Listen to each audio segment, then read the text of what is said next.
Welcome back, everyone. I'm J.B. Ruhl, along with Michael, co-direct the Energy, Environment, and Land Use program here.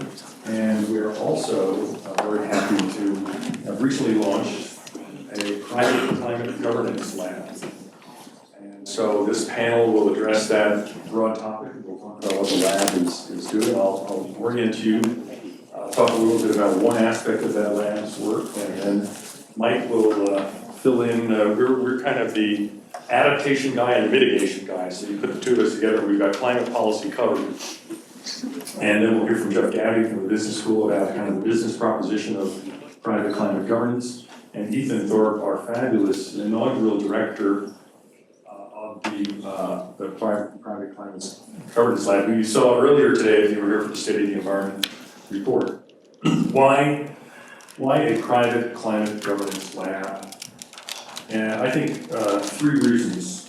First, we have a profound climate policy challenge, and if we rely entirely on our public institutions to solve it, we will fall short. They are already not solving it, and we need to also leverage the power and reach and depth of financial and technological innovation of our private sector and private institutions. So private governance matters. And of course, we want it to be good governance, meaning governance that is reducing our exposure to climate change and then managing the impacts of climate change that we can't avoid. Second reason why a private climate governance lab at Vanderbilt makes tremendous sense is we already have established tremendous strength in private environmental governance. And the person next to me, Mike Vandenbergh, essentially established a field that studies how private institutions, private actors can engage in environmental governance towards the kinds of environmental ends we hope we can achieve. And so we're building on that pre-existing strength and identification of Vanderbilt as a sort of a locus of scholarship and research and thought about private environmental governance. And lastly, the lab aspect of this emphasizes the kind of research you wouldn't expect from just pointy-headed law professors in their office talking about their version of the world, which we can do. It's pretty fun. We're pretty good at it. But if you know Mike and you know me, we like doing that, but we like getting out in the world.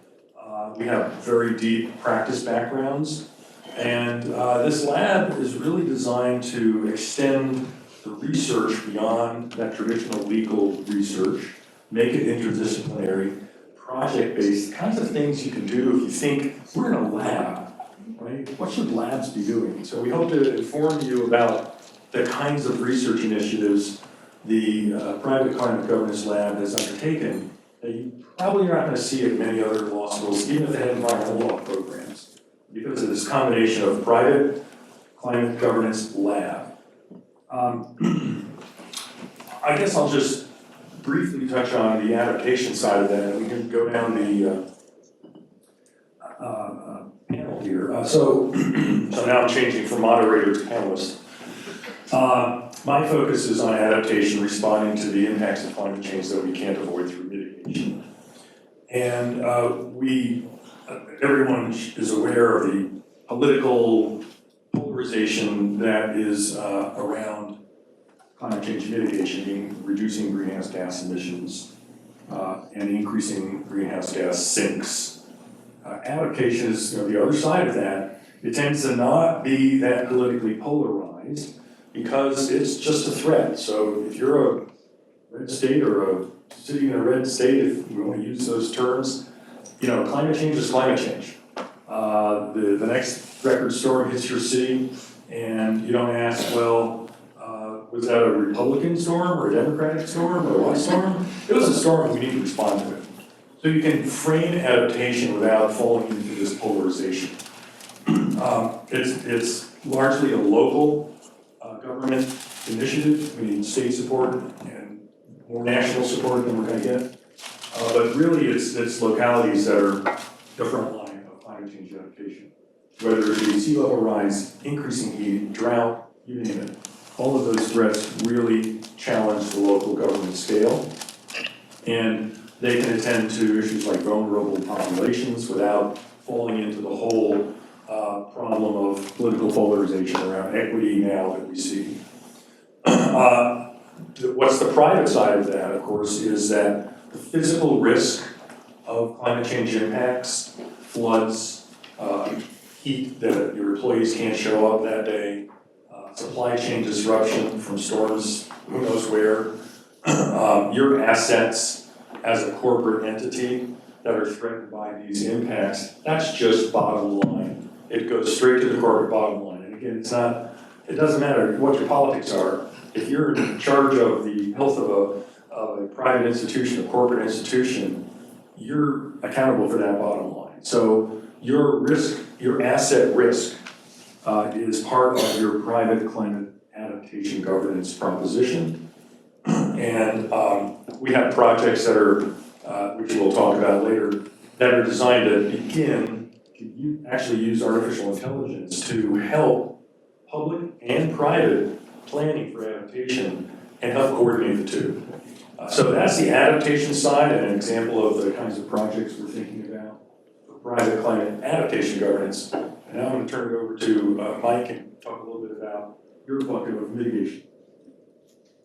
Okay, well, I'll step in the bucket then. Thanks, J.B. It just occurred to me as we were talking, you and I are both UVA grads. We're both partners in law firms. Yeah. We're different from most of our colleagues. Most of our colleagues across the environmental law professoriate, and there are hundreds of them, worked in government, clerked for a judge, and then went out and practiced. And the reason I mention that, when I took environmental law, I was taught by two leading administrative law scholars, and I learned about the Constitution, statutes, regulations, federal court challenges, etc. I then went to EPA at a time when Al Gore was the vice president. We controlled the House and the Senate, and we had a much more favorable Supreme Court. And do you know how many major pollution control statutes we got through in our time? Zero. Not a one. And why was that? The polarization gap was already opening. Newt Gingrich called my team jackbooted thugs. And polarization is much worse today than it was then. And so then I went into private practice representing investment banks, private equity firms, and companies. And nothing that I learned as an environmental lawyer was relevant to that. It was a lot of pressure coming from investors and lenders and risks and investigations. As much money is spent every year on private investigations in connection with commercial transactions as the entire EPA enforcement budget. In fact, it's more money. $500 million a year on the private side, $300 million for the average EPA budget. So I started looking around saying, when I want to go teach, which I knew I wanted to do, where's the theoretical construct that will help us teach lawyers and develop new projects that take advantage of whatever this is that's going on? And so that's a lot of what we have done here, is to say, let's develop the theory and the framework and the teaching tools that will allow us to then develop the ways in which lawyers can go out and help advance the ball. Sorry to say lawyers, we got a non-lawyer here, but Jeff was actually in one of my first classes on this. I went to UVA too, by the way. Oh, okay. So that wasn't by planning, we did that. So what are we trying to do here? We think about what we talked about today. We talked land conservation in the last panel. How much land has been conserved by private organizations? In this new book that we have, we found that as much land as the state of Utah has been preserved by private organizations. Massive. I asked this question in a lot of audiences. Some of you have heard this, and you don't need to hear it again, but who's committed to, and actually just recently achieved, reducing carbon emissions from 100,000 suppliers around the world of 1 billion tons, like Germany or Japan going carbon neutral? That's Walmart, right? Now again, you may love or hate Walmart. My guess in this audience would be about 50-50. But the thought is, when they're doing that, what is that? That's governance. That's Walmart telling its suppliers, we want you to reduce your carbon emissions. Now, when I said that in an audience not too long ago, a group of progressive students got up and yelled and walked out. Because it was inconceivable that the private sector might be doing this. And again, I'm not advocating the work that we do, the private sector, is either good or bad. That's not my goal. My goal, based in part on reading the work that J.B. has published, he has a paper out called 4C, right? And working with Jonathan Gilligan, a physicist, who wouldn't let me say that 2C was achievable in a book we wrote 5 years ago. My goal is to reduce the risk of catastrophic climate change, which will occur for 100 generations. And from my perspective, it's worth doing what we need to do to do that, to be pragmatic. And so what we have done is we've written a new book called Private Environmental Governance. And you'll notice that it looks a whole lot like this book. This book is by a colleague of J.B.'s he's published with a great deal, and he's one of our co-authors as well, Jim Salzman from UCLA, and Buzz Thompson from Stanford. This is the most widely sold book for upper-level undergraduate sustainability students, law students, and business students as a supplement on environmental protection. And the first sentence of that book says that environmental law and policy is the exercise of public authority to protect the environment. And my argument for you is that's what it was when I took environmental law and you did in the 1980s. But it's not that anymore. What Walmart is doing is just inconceivable in relation to this, because it's not public authority, it's private authority. Again, like them or dislike them, when that land conservation occurs, right, is that the exercise of public authority? I don't think so. So we're not trying to argue that public authority isn't critically important. What we're trying to argue is that there is a role for the private sector, and it's a bottom-up role that we're identifying. We're finding places where the private sector is acting. It could be ESG-related investing or whatever the nom de jour is on ESG investing. It could be supply chain contracting. We did a study that found that 80% of the 10 largest firms in 7 global sectors are imposing environmental requirements on their suppliers. It's not a one-off Walmart thing. How much do law students get taught that in law school? Not at all. Not even in the curriculum, right? So part of what we're trying to do with books like this is make it much easier to teach undergraduates, master's students, law students, business students about what the private sector is doing. And then we have an enormous amount of research underway to try to figure out why our business is doing that. What are the effects on public governance? One of the things that we know is that when conservatives hear about what the private sector is doing, they get less resistant to doing something about climate change. In an era of identity-based politics, that's critically important. But we don't know what the overall effects will be on public governance, and we need to study that more. So what makes me so excited about being on a panel like this and working with J.B. on these issues is that we've induced our dean to give us some startup money to try to launch a range of different initiatives that will take advantage of what we know about what the private sector is doing. And the reason it's so important, I think, is number one, we're here at Vanderbilt, we're located in the Southeast. If we were located in California or New York, we might not think this was important. Now, maybe after the election, more people are coming around to that. But being rooted in the South is actually helpful because we've been here forever, working with people who all think really differently, and that people in this room care a lot about the environment. So being here matters, and then having the kind of resources we have to work with our business school and others around campus, and a remarkably talented group of postdoctoral students like Jane Miller, a social psychologist, and Lachlan Watkins, an economist. We're deploying all those tools to say, how can we better understand why private governance is occurring, and then how can we get that out into the field? How can we accelerate supply chain contracting? How can we tackle carbon emissions from the medical sector, and going on and on and on. And we'll hear a lot more from Ethan about that in just a minute. But that's the underlying idea. We're first beating the mental model of assuming that environmental law is just public governance, and then we're moving to the next stage of saying, how do we better understand it, and then how do we take advantage of it to actually begin to buy ourselves some time until government better reflects the preferences of the American population, which are for environmental protection, ultimately. Thanks, Mike. So, Jeff, what's the business proposition here? What would you, how would private environmental governance, private climate governance be integrated in, say, a business curriculum or into the business C-suite? So I'm Jeff, again, I went to UVA. Did you go to? I went after you guys, I think. Just here. I went undergrad. But I went here for grad school and took a class from him. First of all, I just wanted to clarify 2 terms. So my main job, my real job, is a sustainability consultant for Sustainserv. So we're a Switzerland-based consulting firm. So we work with companies on these issues. And I've done this for 23 years and worked in every sector, every industry, every type of company, a holding company, a private company, small companies, large. I would say the typical company we work with is 1 to 5 billion. They're publicly traded, and you probably haven't heard of them. They're one step away from the Walmarts. That's sustainability consulting. That's everything. That's all of the E, that's all of the S, and all of the G. And our job is to figure out within those 10,000 issues, and we've talked about a lot of them today, how do we get that down to the 7, the 8, the 9 that directly link to business value, so that when you do this environmental projects, social project, governance projects, that it's going to save you on costs, it's going to generate revenue right now, it's going to mitigate your risk in the future, it's going to improve your brand and reputation in the future. Those are really the four big buckets, but there are other layers to it too, precursors to that. Like maybe think of a rainbow, and like the lowest level of the rainbow is license to operate. Stay out of jail. And that's, it goes back to like the, kind of like 80s business of how companies acted of like, okay, we're not gonna put stuff in the river because we don't want the environmental engineer to go to jail. The next level is table stakes. What is everyone else doing? If Walmart's doing it, Target's doing it, Costco's doing it, and we're a retail company, maybe we should be doing it. We don't want to be the one that's not doing it. And that's a big force. That's a big push for a lot of companies. Then you get into those buckets, and again, those buckets are cost savings. That's short-term saving costs now.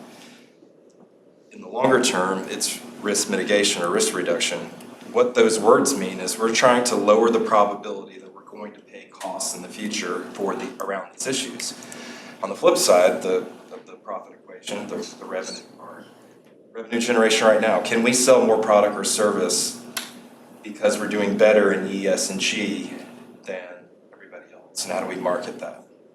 And in the future, brand and reputation. When you talk about brand and reputation development, what you're really saying is I want to increase the probability that I'm going to resell again to you at Walmart or bring you in as a Walmart customer.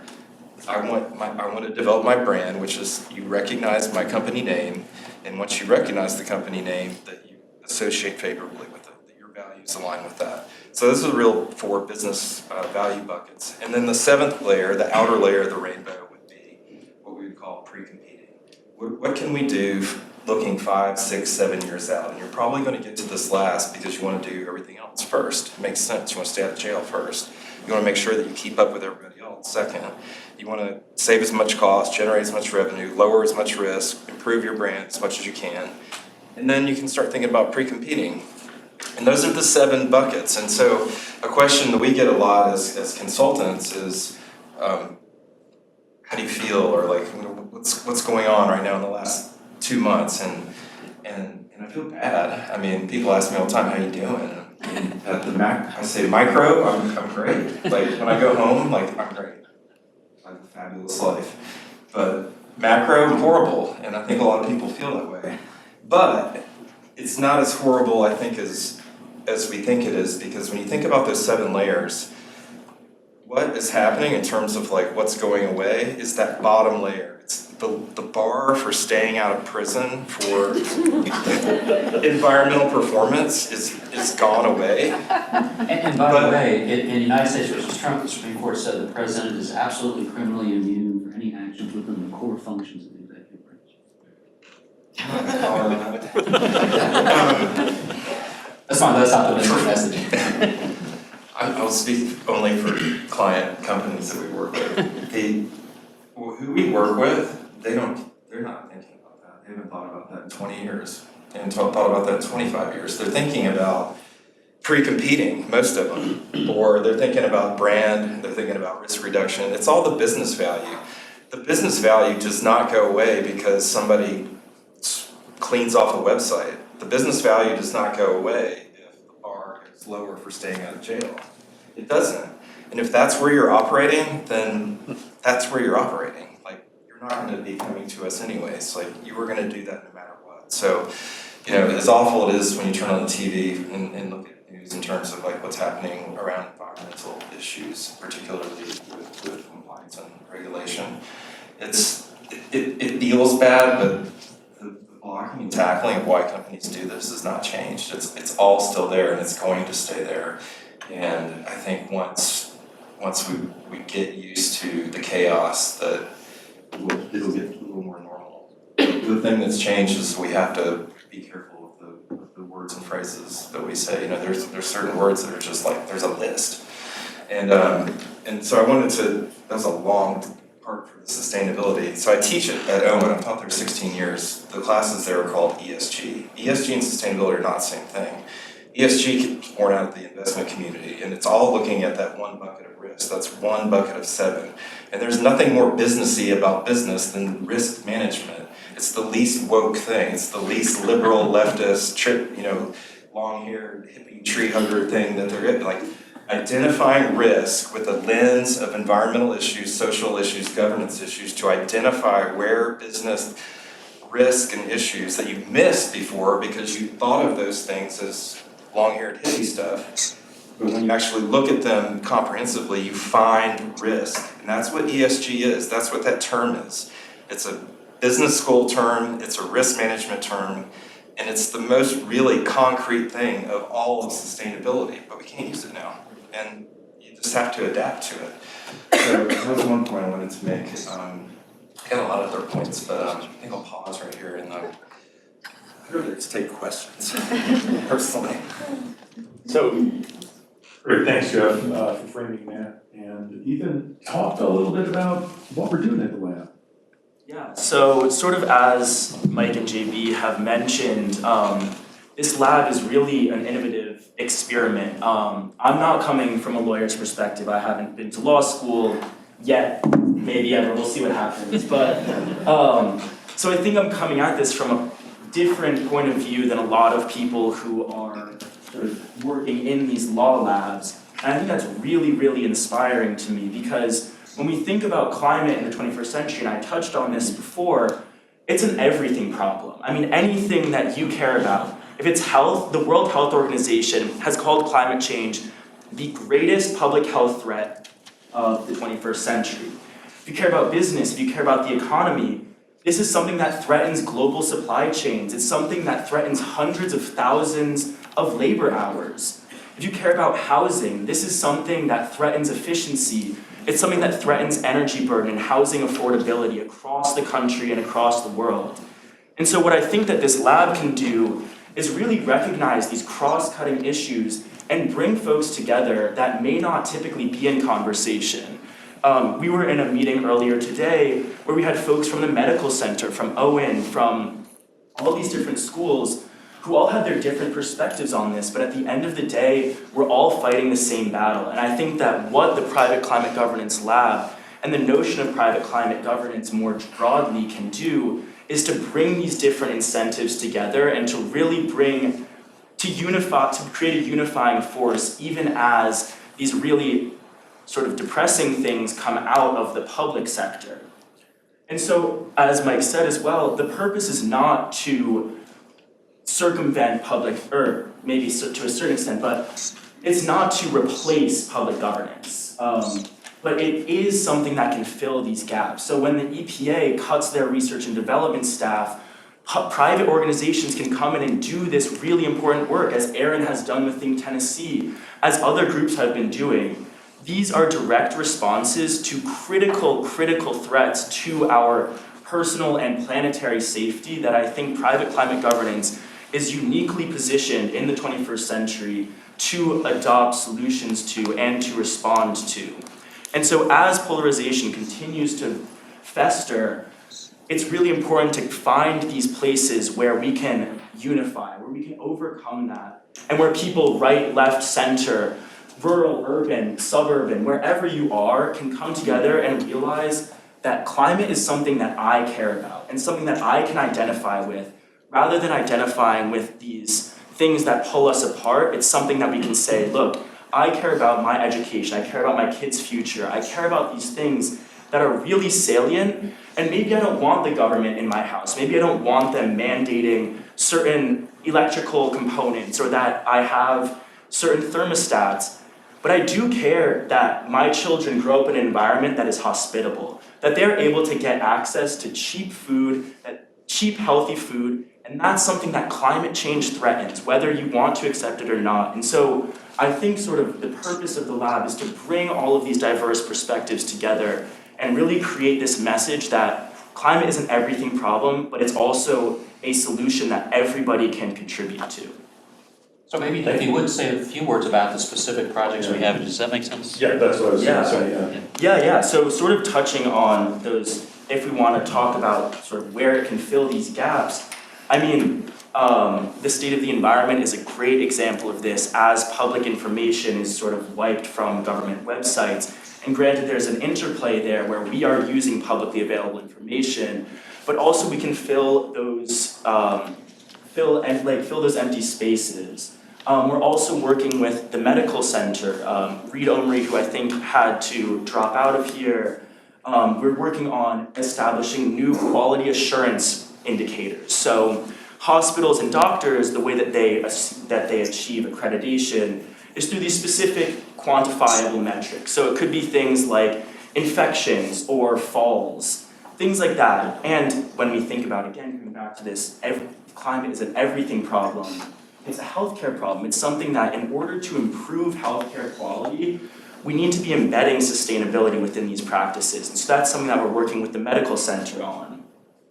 We're working with some folks from the Data Science Institute to develop an AI tool that basically takes local climate adaptation plans and says, okay, how can I, as somebody from a city that maybe doesn't have a plan or doesn't have the resources to develop a plan, what lessons can I take from cities that have been effective? And then we bring in this outside data and we say, okay, how are these plans really identifying and responding to the real material threats to these places and trying to find ways to improve upon those gaps and build upon those strengths that already exist. We are also doing some work on AI and energy demand with Mike, Jane, and some other folks to try to reduce the demand side of AI. So we think a lot about how are we going to power these, but we think less about how can we make it so that people are using AI in a more intelligent and sustainable way. We can also talk about this project sort of with supply chains where we're working with some folks from engineering to try to develop, gets a little tech wonky, I'm happy to give some more details to folks if you're interested, but using things like dispersed sensing. So something as simple as a fuel gauge and an electricity monitor that costs less than $500. You can get live emissions data from any company in the US using publicly available information in those two relatively simple things. If you upload it to a blockchain or to a different sort of data store online, then you can create these chains where Walmart, when they have 100,000 suppliers, can effectively manage and see, okay, my tier 7 supplier is emitting more than their competitors on transportation. How can we work with them to maybe decarbonize their transportation fleet or develop more efficient transportation models, things like that? And so we're really sort of running the gamut of all of these different issues and trying to pick pieces from different people's expertises and bring everybody into that coalition. Thanks, Ethan. And I just want to say, after a year of working with Mike and me, I'm encouraged that you're still considering law school. And just on a personal note, but it's relevant, so I preceded Mike at the University of Virginia Law School, and that was a double degree. Environmental law wasn't even a course offered when I went to law school at the University of Virginia. And it is now, of course.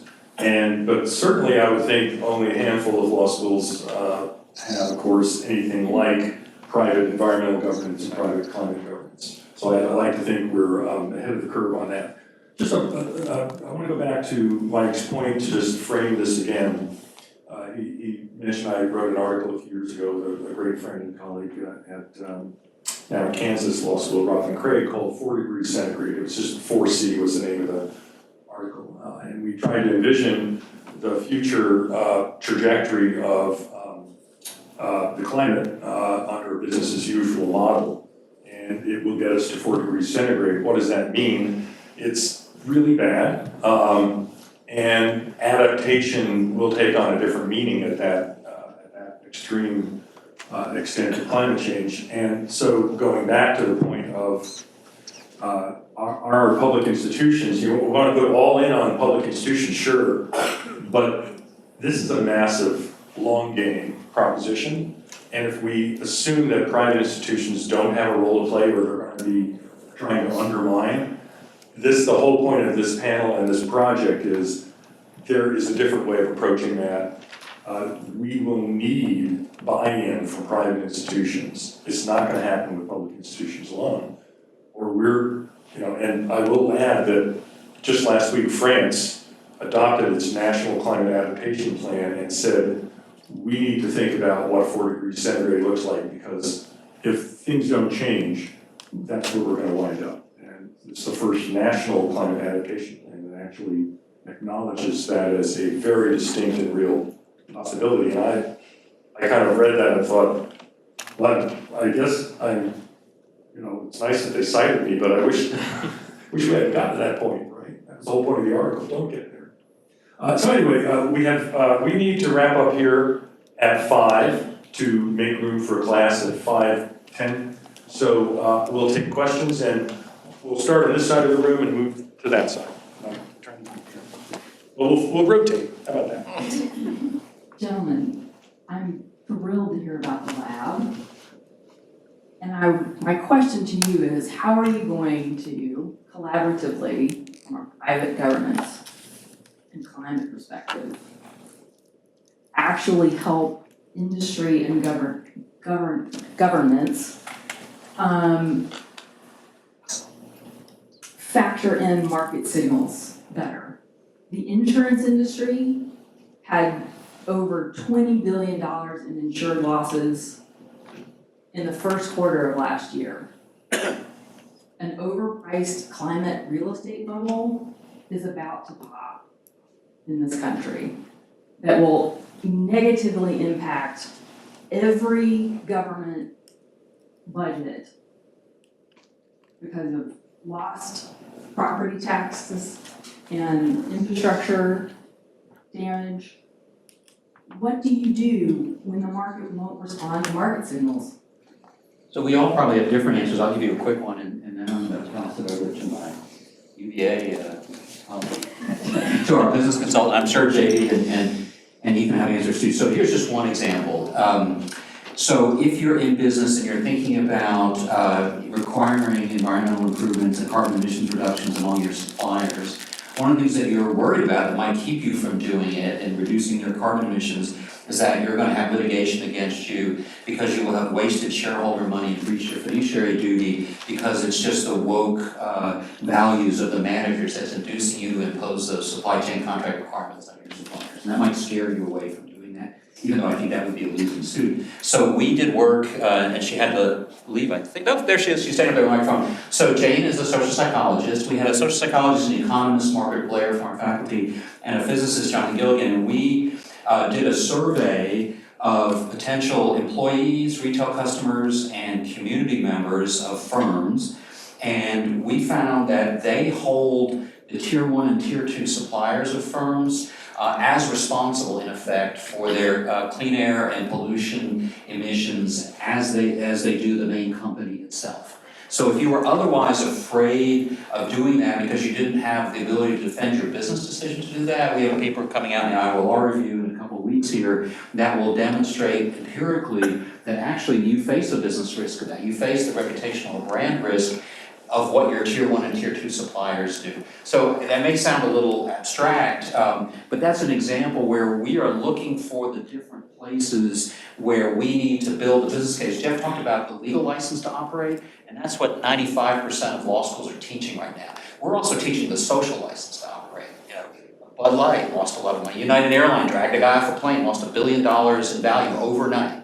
No law violation whatsoever, but just brand violation. So what we're trying to do is make it possible for business managers and the lawyers who advise them to understand what the arguments are that would induce them to do more private environmental governance and not to back off on it when they get threats of litigation.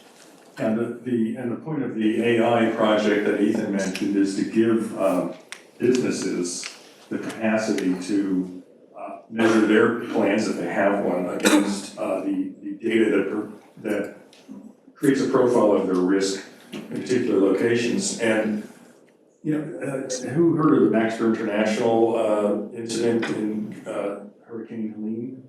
So just as a signal, there was a plant in Asheville, Baxter International, that was wiped out by Hurricane Helene and 6 feet of mud. It supplied the nation's, 70% of the nation's medical grade saline solution. The bags that gets you the IV when you walk into a hospital. My son is a data scientist at HCA, and the weekend after that storm, he worked in 2 all-nighters. They had to figure out what were they gonna do with their existing inventory of saline, because there was none coming out of that plant.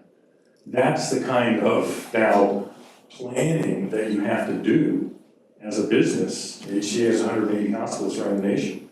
You know, he was working on the phone with a hospital administrator in Oregon. We have no saline. So as this becomes more salient, this kind I'm not I think that businesses are stepping up and realizing this is a real risk. This is risk management on the mitigation side and the adaptation side. And so we hope to provide that kind of data and tools to help them measure and adapt to that risk. I want to say something quick to your question before I think we can do your volume. Every large company knows the signals, like it's very crystal clear. I think that the problem is that we teach management in a way that it's everything is in these silos. We teach marketing, you're in your marketing classes. You teach operations, you're in your operations class. You teach strategy. We build almost every big business I've seen is constructed that way too. And then you come in with this sustainability problem, and the sustainability problem is not structured vertically. It's an amoebic mess of junk and interconnections, and you can't go at it the way that we teach it, and you can't go at it the way that we construct our businesses. The sustainability department is usually 0.5 to 3 people, and that's for like peak companies like at the size of Walmart. And you expect that team to like move the needle. Amazing thing is that the needle does move. The problem with the sustainability team and the work that we do in consulting is we do strategy, implementation, and reporting. It probably should be allocated by time and money about 20, 60, 20, like 20 planning, 60 doing, 20 reporting. But in actuality, it's like 10, 85, or 10, 5, and 85. It's like everything that companies do is around reporting. And the needle moves like 0.8%. And it's going in the right direction. It's not going in the wrong direction, generally. But we need it to go 80%. We need it to be, 2 factors of 10. And the problem is that we built this construct that isn't built in a way to respond quickly and aggressively and systematically. So the signals are heard, it's just like what's built can't respond to it efficiently. Jeff, earlier in your wonderful assessment of how corporations work, you mentioned the long-haired tree huggers. Yeah, I was looking at you. No one British at that. And I love the analogy, by the way. Tree planters, right? Long-haired tree planters. Tree planters, yes. We're planting 175,000 next week across the chest. I just more of a softball question. What would be a significant challenge that you all face in each of your respective in moving the needle you talked about in your own work, and a significant opportunity perhaps? So greenwashing is a huge problem, and we've got 2 things underway on that. One is a research project to use AI to ferret out greenwashing, and then to work with psychologists to think about what are the ways that you use that information to make sure that you create a descriptive norm among corporate managers that most other managers are complying. The tendency among NGOs is to point out non-compliance and then go slam non-compliance. But we know from the psychological literature that most people do what they think most others are doing.